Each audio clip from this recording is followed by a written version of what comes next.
On today's video, Scott and I are out at the deer camp, the 3-Point Lounge and Billiard Room, and we're going to go through the evolution of this deer camp since we've been hunting out here.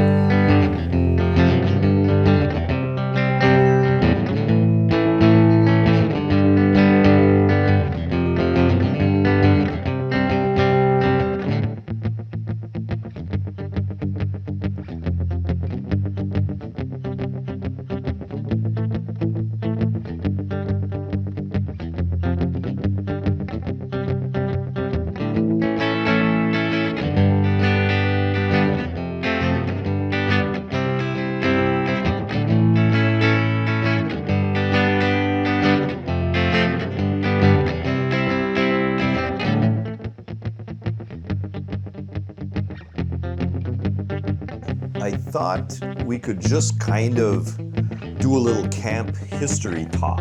I've talked about it a little bit in other videos, just from kind of, I guess, my own perspective, but I thought we could talk about it a little bit, you know, like how this came into being, you know, right from the start and kind of just work our way through to where we're at now. And what was it? Was it 23 years ago, 24 years ago now? Well, it was 2002. Okay. Yeah, summer of 2002. Okay, that's when we bought the original 40. Yeah. And just FYI, that's, you know, I guess I've never really come out and said this, but me and Scott are the owners of the camp and the 40 that it sits on. And yeah, we bought that together 23 years ago. Yeah. And it was certainly not as you see it. Nope. It was just that it was basically a glorified deer blind. Two sides slabbed off of all these spruce and pine logs. And I don't know, what is it, 10 by 10? It's about 11 that, by yeah. 11-ish, yeah. Yeah, the guy we bought it from had there was a table, there was a wood stove, and a single bed. Mm-hmm. That was it. That's all there was in it, and a shooting window. Yeah. But yeah, so that was basically just a little dinky log cabin. That was the only structure here. Yeah. We bought that, and we kind of bought it in the summer, so deer season's approaching. Yeah, I think it was August when we finally closed on it. So it was kind of, we got to get some stuff rolling on this. Yeah, so we just scrambled to get it good enough to hunt out here and stay out here. Yeah.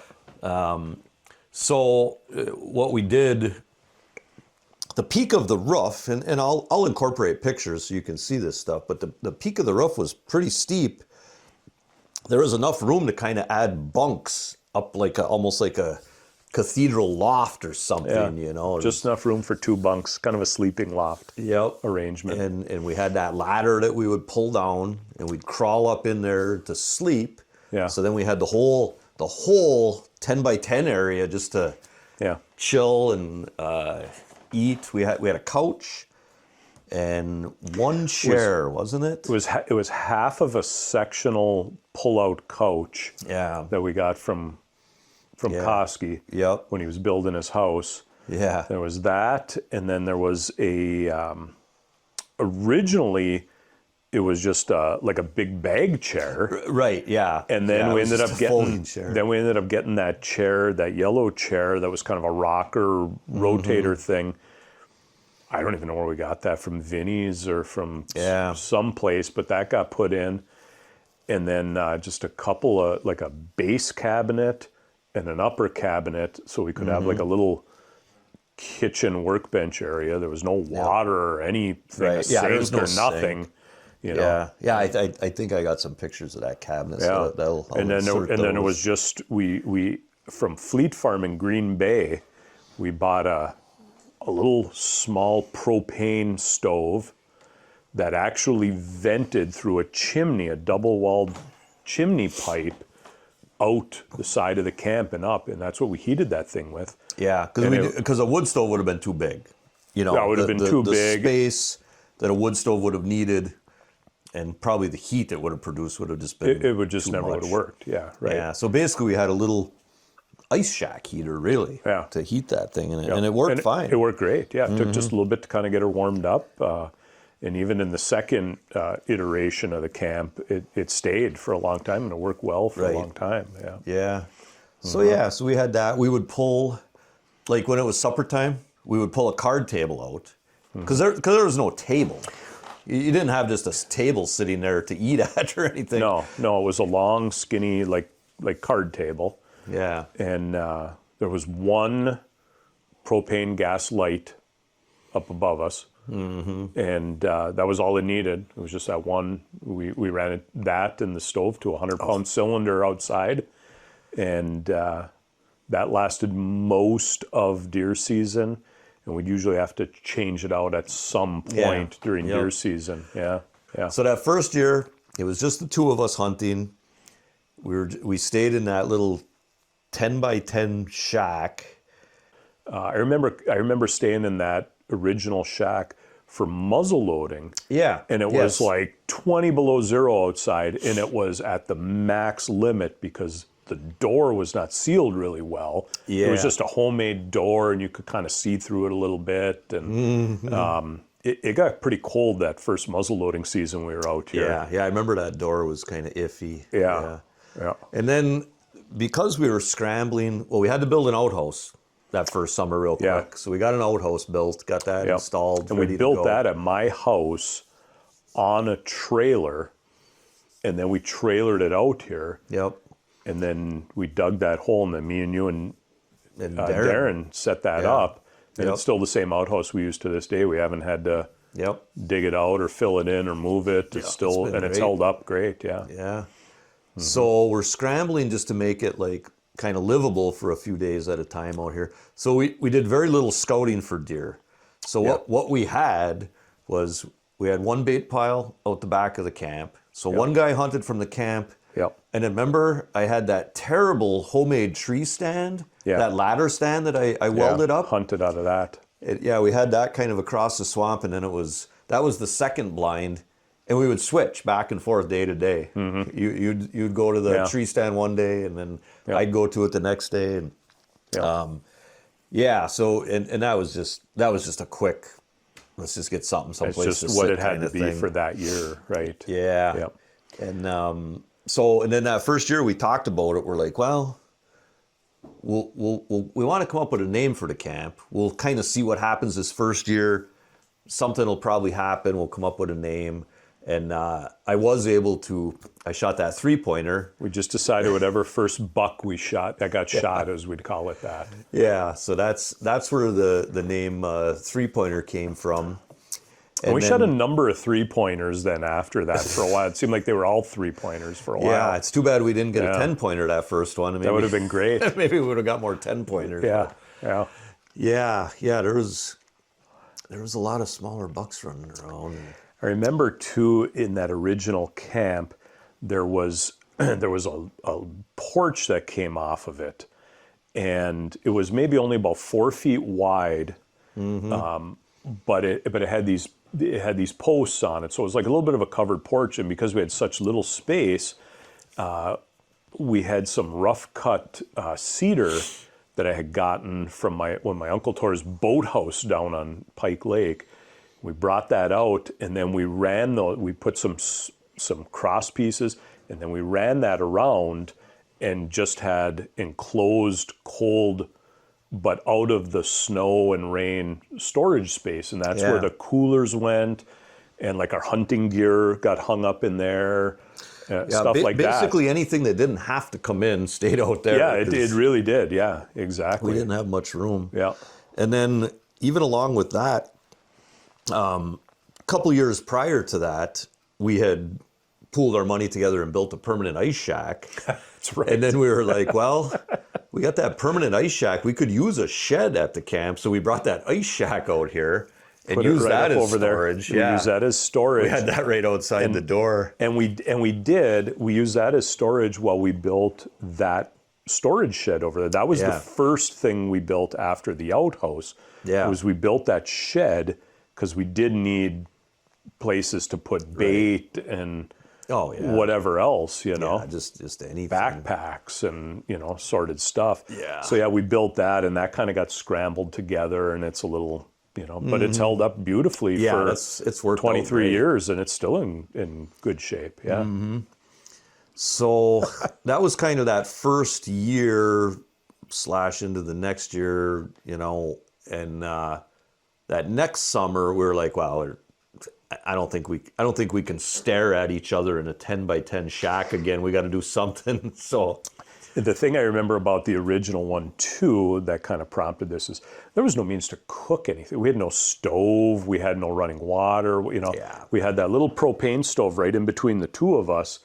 And while we were sitting there watching our black and white DC television operated on a marine battery, we would heat up water for hot dogs, and I would heat up cans of ravioli. And I ate a lot of crackers with squeezed cheese on them, and Yep. it was a very different cuisine than you see us eating out here Yeah, now. we didn't do really any cooking. It was just He was warming eating stuff cup of up. soups and stuff Yeah, like that that. ramen. Yeah, That ramen boil that you water hated. on the heating stove and then make ramen noodles. Yeah, I'd make that ramen, and Yeah. Scott hated that ramen from his college days. Never eat that ever again the rest of my life.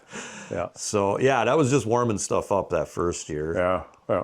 And then so then the next summer we're like, well, okay, it was always our intentions to add on, of course, because Yeah. it was small. So we did that the next summer. Yep. We basically doubled the size. Hey, we added like another 10, Oh, 12 I would feet. Yeah, I would say a little more than doubled, really. Okay. Yeah, Yeah. yeah. And again, I'll interject pictures of it, but yeah, we added that addition on, like you say, maybe more than doubled what we had. Then we could add some countertops. Yep. Then we had a stationary table Yeah, that we would sit at actually and had eat. a kitchen table. Yep. And we had a little more daylight in here because we had some windows. Even then, it was still pretty dark, but it was way better. Yeah. And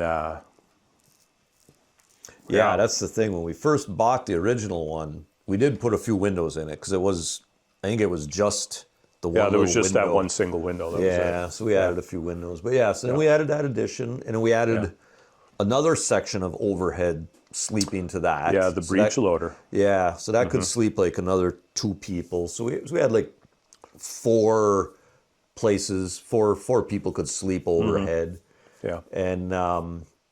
And that, as far as the camp goes, it stayed that way for quite a while. Yeah. Then it was several years. Now, somewhere in between, we built the sauna. I was going to say, I think it was, we got kind of weary of getting kind of grubby and then having to run all the way over to our neighbors to have a few beers and take a sauna, Yeah. once or maybe twice a deer season. And so, yeah, we, like any good Finlander, I insisted we had to build a sauna, right? And we had gotten a sauna stove for free from a guy. It needed some work, and our buddy Al welded it up and patched it up and everything. We got that going, and then I had cut a bunch of trees on my property at home, and I had a lot of that cut up into 1-bys and 2-bys and stuff. And that's what we used to frame out the sauna. And I want to say that was the next year after we built the first edition. It might have been. Yeah, I really it was do pretty think so. soon. Yeah, It was pretty soon after that, yeah. Yeah, yeah. So maybe that was like, we're not the second summer we owned it, maybe the third or fourth. yeah, I think. 2004, 2005. Yeah.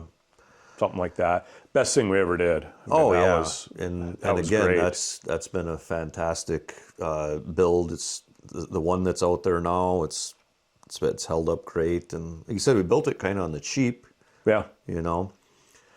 And so then we had a sauna. So we're styling pretty good. So it was 2017. We were kind of like, yeah, let's do that what it was? something. That's when, 2017? that's when we put this third edition, or second edition, I should 8 say. years already. Holy crap. Yeah.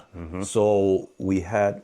Oh, I forgot to mention though that second summer, you bought a second 40 on your own. I forgot about that. Yeah. One of the 40s on the road coming in right kind of kitty corner to us, that our main entry road goes through, came up for sale. Yeah. The estate it had been kind of abandoned for a long time. And then I think the estate kind of got together and said they wanted to sell it. And so my wife and I bought that. And so to this day, we still have that. And that, like my deer blind is over on that 40.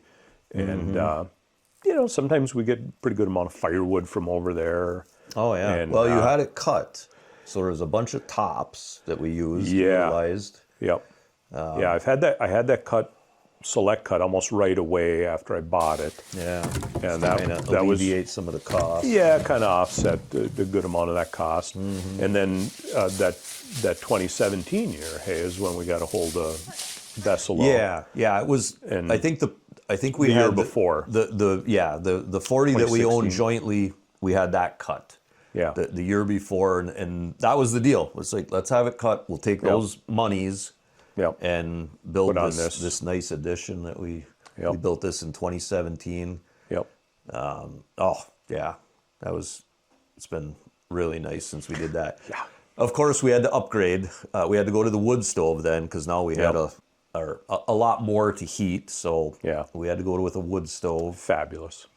Yep. Yeah, so that's great. We get it nice and comfy out here. We go all the way to the back of the camp when we go to sleep. It's always a little cooler back there. It's really nice. Yeah. Nice sleeping. Yep. Gives, as you can see, and I'll pan around and show all these things throughout the video, but lots of room to sit around and lounge. Of course, we've got a dinner table sitting there, which is bigger than the one we had before this edition. We just had a little round one before. So we got a nice dinner table, lots of room for plenty of guys to sit around. Got a nice, Hang your clothes we got a up nice, and your boots. We got a nice TV. Center. You know, we've come a long ways since that black and white one. Yeah.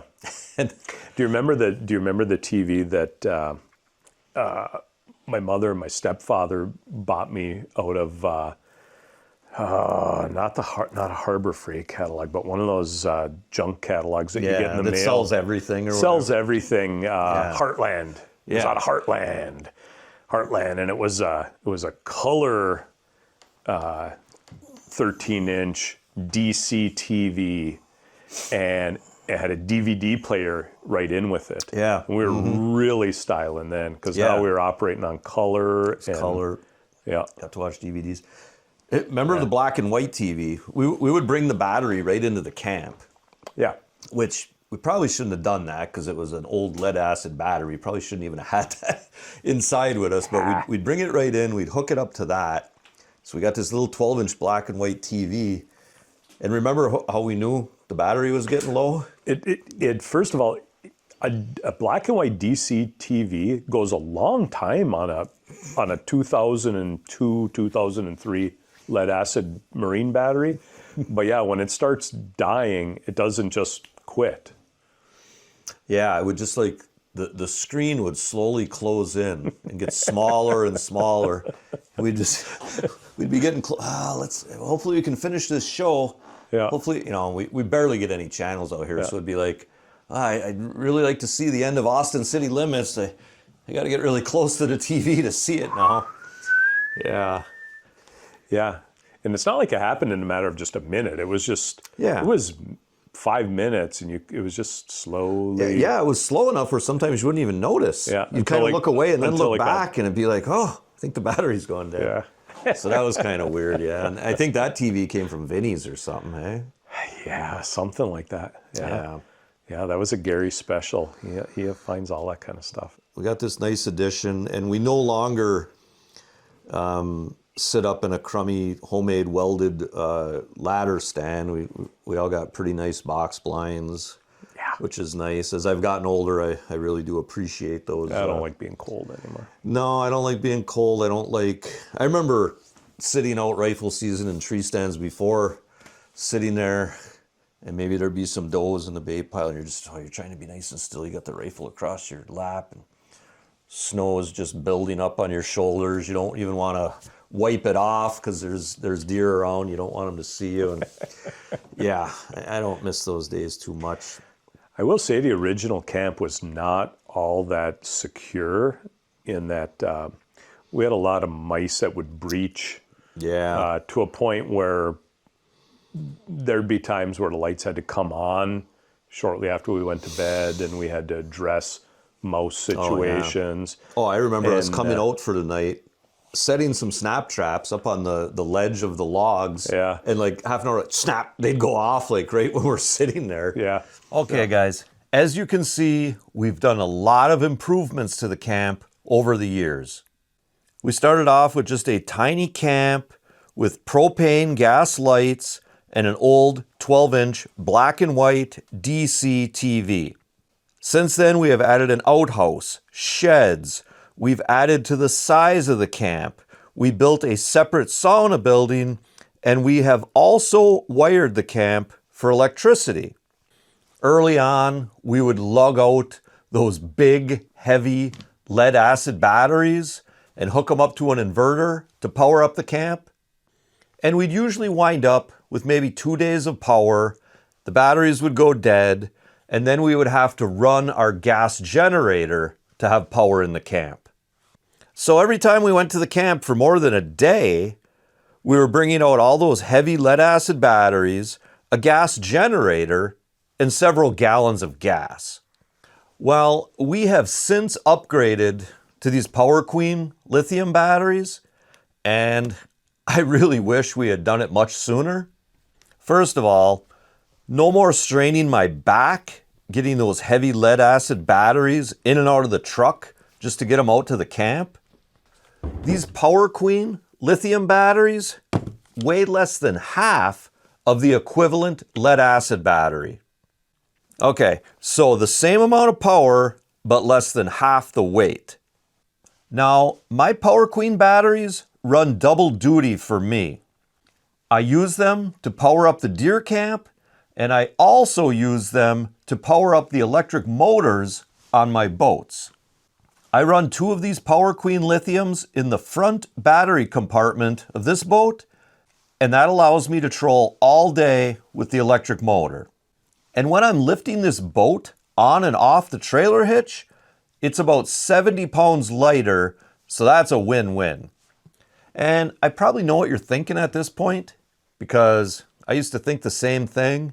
You're thinking, yeah, we know, Dave, the lithiums are much lighter, they pack just as much power as the lead acid equivalents, but they're still just too expensive.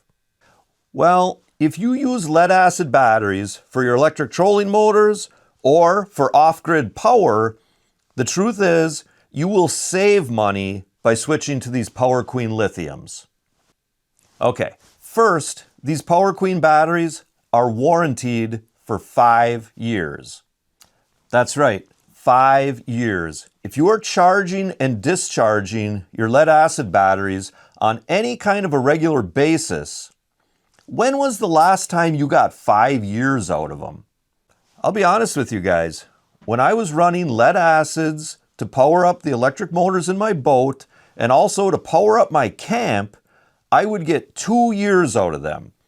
So every 2 years, I was buying another set of new batteries. And not only are these Power Queen batteries warranted for 5 years, they are also rated for 4,000 0 to 100% charge cycles. That means you can charge and drain this battery 0 to 100% 4,000 times. Your old lead acid batteries are going to be rated more like 400 charge cycles. So in the long run, these Power Queen batteries are easily going to save you money. Now, about 6 years ago, a buddy of mine was telling me the same thing I'm telling you. He was like, Dave, you got to switch over to lithiums. They're way lighter. You get way more charge cycles out of them. They're awesome. And I was like, hey, that sounds great. How much does it cost for like a 100 amp hour battery? And he's like, oh, I paid about $800 a piece for mine. And I was like, that's way too expensive for me. Even with the cost savings down the road, that upfront expense is just too much.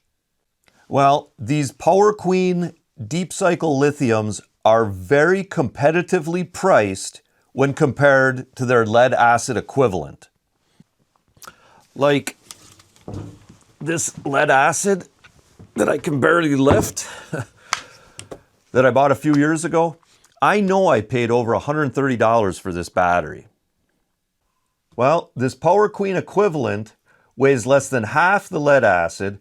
It costs less than $200, comes with a 5-year warranty, and it has 10 times more the rated charge cycles than this old lead acid. And right now, Power Queen is running some awesome Black Friday deals. Some of the discounts are as high as 58%. They have one of those lucky spinning wheels where you can get 2 to 8% off. And they have a Black Friday day exclusive buy 4, get 1 free. If you spend $500, you're going to get 5% off. Spend $800, get 6% off. Spend $1,000 and you can get 8% off. Or use my personal discount code and save some money. So right now, there is all sorts of ways to save money and get yourself some awesome batteries. So if you have a need for some deep cycle batteries, do yourself a favor, be sure to check out this Power Queen Black Friday sale. I'll be leaving some links below in the description of this video if you want to check it out. But we're pretty secure now. Yeah, that's the thing. Like you viewers that follow the channel, you see us battling mice in the sauna, in the outhouse, whatever. Yeah. We have not had mice in here. We have not had a mouse since we put this addition on. Yeah.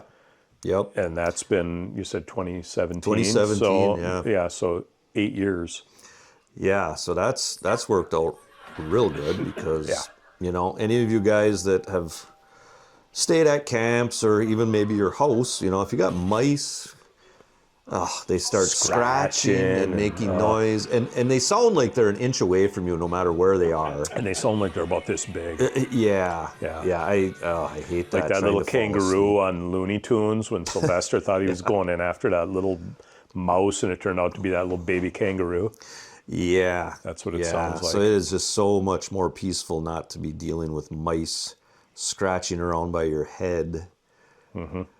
So yeah, that brings us up to today, and I guess our latest improvement was our new buck pole, and that was the other thing. We did that buck pole right away at first. Yeah, that original buck pole was just you know, that piece of angle iron.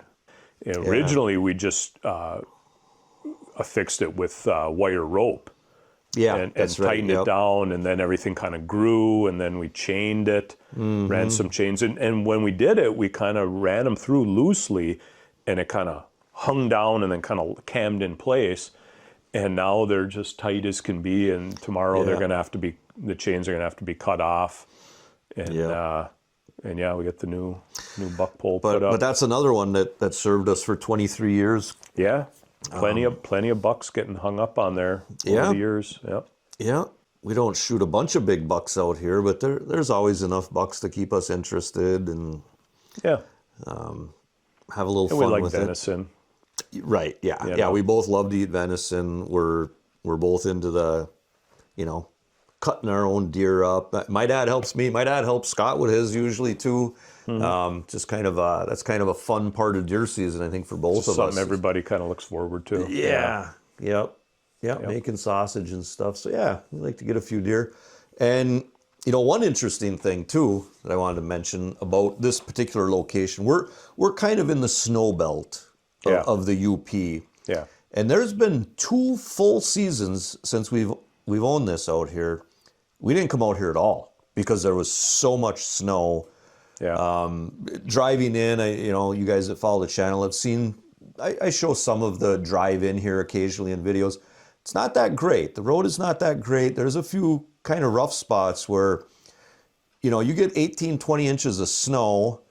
You're going down a hill into a low spot, going up, taking a corner. There's a lot of places a guy can get stuck when there's 20 inches of snow. And so there's been 2 full deer seasons. We did not come out here at all for rifle season. We didn't want to risk it. Yep. We both have plow trucks. And there's no deer here anyways then. I mean, That's the the other deer part. migrate. Being in the like snow that. belt, they will leave when you get snow like that. Immediately, If you come out here in the middle of February, you can walk around all through here. You won't see a track. Yep. There's nothing. So they do leave, yeah. But yeah, there's, like I say, we both have plow trucks, but we would really risk getting stuck and having a miserable time. And then I think there was probably 2 other deer seasons that we cut short based on snow. We were out here for a day or 2, and it's like, we better get out of here because it is starting to pile up. Yeah. I mean, even, again, for you guys that follow the channel, you've seen some footage of, there's that one, Nick is shoveling this much snow off the tables outside, and that was after we had gotten 10 inches. And I mean, we're still trying to tough it out, but those couple years when we didn't come out at all, it was pretty darn deep. It built up pretty quick, pretty early. Yeah. And we're not timid about driving around in the snow. Obviously, we live in the UP. Yeah. So we're used to it, but it's just there's a couple spots where if you slipped off the road and went in the ditch, I think your truck might stay there till next spring. And you could tell by looking at us that we're not 25-year-olds anymore. So the intrigue of getting stuck and getting out and not anymore. It just sounds like a sore back. Remember that one weird deer season, and correct me if I'm saying this wrong, I think this is how it went. I think either we didn't come out or we cut it short because there was so much snow, and then it got warm. Yeah. And remember, we were like, maybe we can get into the camp, and we drove in. Yeah. And we got in. It's like, yeah, great. Okay, let's come back out after Thanksgiving. And then we got a bunch more snow, and we never did get back. And then we never did get back in. Yeah. Yeah. So you get weird things like that. This area of Michigan's Upper Peninsula. And we've had a couple of those years, where we left, and or it was a year where we hunted the first 4 or 5 days, and then we're planning to come back out later in the season, or maybe the end of season we're going to come back out for muzzleloading season. And then we get a bunch of snow, and we can't get out, but we got all our stuff out here. Yeah. And we got a trailer, a snowmobile out, and then we got to sled in, make a couple trips, hauling all our stuff. Yeah, I know out. we did that one year. I think we wound up snowmobiling in to get our stuff. And button things up. That can be a little bit of a pain. We've been good for a pretty long stretch now. Where we've been able to hunt out here as long as we wanted. Yeah. We even muzzleloaded a couple years ago. We spent some time out here muzzleloading. That was always iffy. Yep. These 23 years have been awesome. It's evolved. Yeah, that's for sure. We've come a long ways. We both kind of decided this edition, we built it big enough where that would be. That's the end of it. Yeah. Yeah. So that's the evolution of the 3-point lounge and billiard room. Yeah. Yeah. All right. So thought you guys might want to kind of get the skinny on it all. Hey guys, if you enjoy this type of content, please consider liking and subscribing. And if you're looking for more Upper Peninsula of Michigan content, be sure to check out our Patreon page. And always remember to hunt, fish, laugh, repeat. Thanks for watching, and God bless.